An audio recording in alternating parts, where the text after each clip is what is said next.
Hey, welcome to AP Human Geography, Chapter 1, Key Issue 1, where we look at how do geographers describe where things are.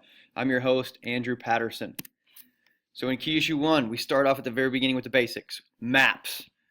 Maps, why are they so important? Well, these are the way we learn where things are and show how to get to other places.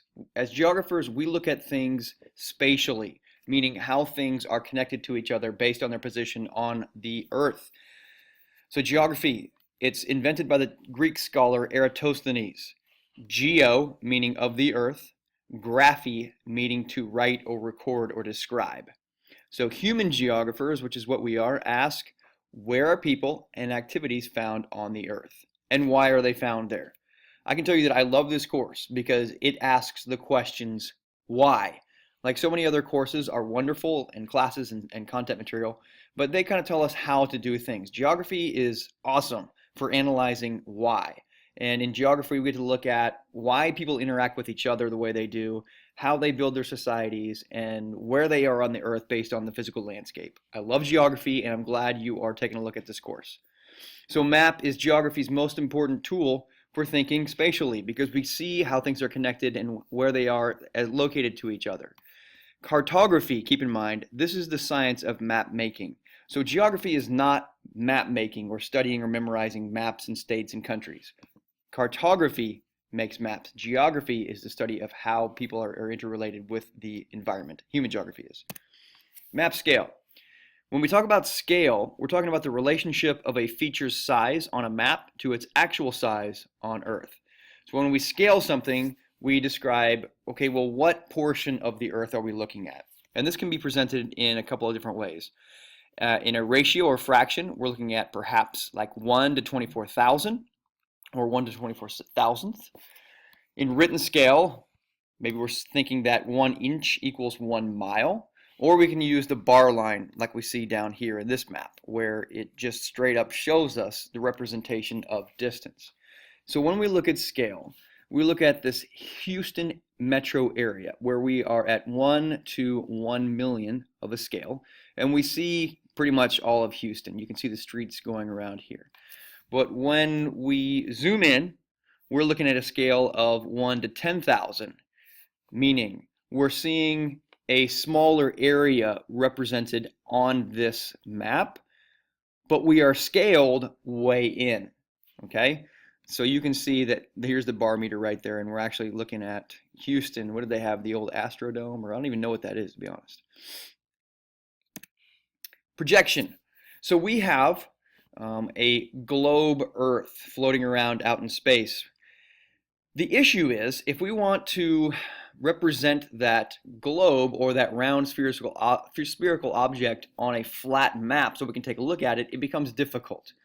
And with any projection, we're going to have distortion because we can't represent a flat map transitioned from the round spherical globe. So projection is transferring the spherical globe to a flat map. The problem is we're going to get these distortions as we flatten it out. We're going to get distortions in shape, distance, size, and direction.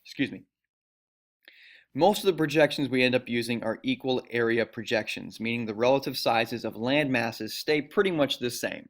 They try to do the best job they can with that. The different brands or the different kinds of projections that are most common that we'll be looking at is the Mercator, where you have little distortion in the land masses, but the sizes at the poles are grossly distorted. And you think about it, if it's a spherical Earth that we live on, when you distort it way out and spread it on a flat map, Antarctica becomes huge. So that becomes an issue. When you look at Greenland, this is up at the pole, which is much smaller than this. So when you spread it out, it becomes huge. Greenland is not this big. Antarctica is not that big. But what's good about the Mercator projection is most of the continents are apparently the size that they are in real life on the Earth. The good projection over here. This is cool because it seems to preserve the land masses as they are, but the problem is in order to spread it out flat, there's going to be these interruptions. So obviously, you're not going to travel and skip across this space here. When you put it back together as a globe, you're able to connect here from here. But This is just the choices that we have when we're trying to preserve certain aspects and limit distortions from what's important for us from seeing. The Robinson projection is good across the oceans, but the land masses appear smaller. So if we're wanting to use ocean travel, this would be great for knowing the distances between like South America and Africa, but our land masses are much smaller. And Africa, honestly, is so much bigger than this on the actual Earth, and it's just not presented that way in the Robertson projection. Okay, so our geographic grid, we're looking at our spherical Earth here, and we have lines of longitude and latitude that help us know where we are and where we're wanting to go based on positions on this grid. To know specifically what we're talking about, we have to know the makeup of this grid. So a meridian, this is an arc drawn between the North and the South Pole. These are lines of longitude that go up and down. One of the most important ones to remember is the prime meridian, which is located at 0 degrees longitude at Greenwich, England. I am off today, I apologize. This is the first video and I'm off. It's Greenwich, England, sorry. So if this is our prime meridian over here at 0, we're going to base everything off of that number. Now, the interesting reason why that is the prime meridian and at 0 is that in the time when this grid was created, Greenwich, England is the center of power there. So of course, they're going to use their home base as 0 or the measurement for the grid across the globe. Then we also have parallels, circles around the globes that are parallel to the equator. Well, if this is our equator down here, then we have all of these parallels running latitude-wise parallel to the equator. Equator, of course, is at 0 degrees latitude. The North Pole is at 90 degrees north latitude, and the South Pole is way down here at 90 degrees south latitude. And how we use the grid, for example, is if we're looking for Denver, Colorado, which is about over here, we're going to look for 40 degrees north latitude, so we're going to come up from the equator. It's going to be about 40 degrees north, look at that. And we're going to go 104 degrees west longitude. So we're going to go all the way around and we come over to 104 degrees west longitude. So we're right there near Denver. To get more precise and divide it into degrees, which are minutes and seconds, Denver is actually 39 degrees, 44 minutes north latitude, 104 degrees, 59 minutes west longitude. So latitude is measured accurately from position of the sun on the equator. We can measure that out based on how the sun moves and its position consistently near the equator. The problem is longitude is a human creation and it's positioned from Greenwich, England.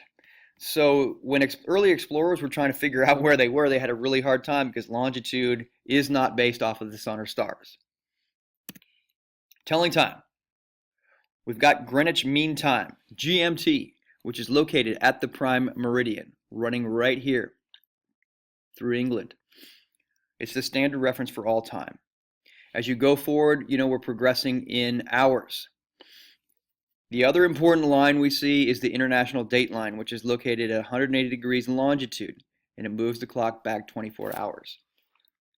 So as you go from London and you go backwards, we are reducing time by an hour. So of course, if it's 1832, which is, what is that? Let me think. I used to be a firefighter and they'd call us out based on those numbers, and I haven't used it for like 10 years, so let me think. So what is 1832, 12, 13, 14, 15, 16, 17, 18? So that is 6:30 p.m., 6:30 p.m. in London. Then way over here in Texas, it's going to be 12:30 p.m. because we're going back in time, because this is where time sets up, and we're going backwards in time here. If we continue to go around the globe, we're going to cross the international date line where 24 hours has passed as we travel. Well, it's 12 hours from here or going back the other direction.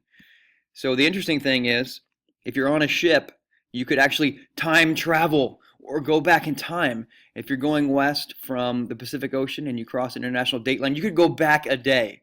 It's just interesting to think about. And at the same time, here's the international date line where these guys wanted to be included over here and these guys wanted to be included over here, and it just kind of gets a little complicated. Contemporary tools for geographers. We have the Geographic Information Science, GIS science, where we analyze data about Earth from electronics. This is where we're going to start collecting all of our data. Remote sensing is a term we use when we talk about data collected from long distances. So perhaps there are tall towers, airplanes high up in the sky, or satellites. Global positioning system, the GPS, which is very common nowadays in everybody's cars and phones. These are tracking stations, long distance equipment to pinpoint locations. The difference is remote sensing is collecting data.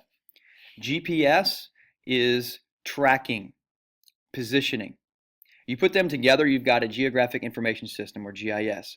And this analyzes data in layers. We've got this analyzation of perhaps we've got specific landforms and we've got highways, and we layer those two together along with cities, and we can start to come up with information about, well, why do people live in this city? Maybe it's because it was along a major highway, which is near a lake and with the beautiful view of the mountains.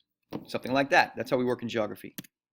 So let's look at geography, human, the cultural landscape, key issue 1 in chapter 1.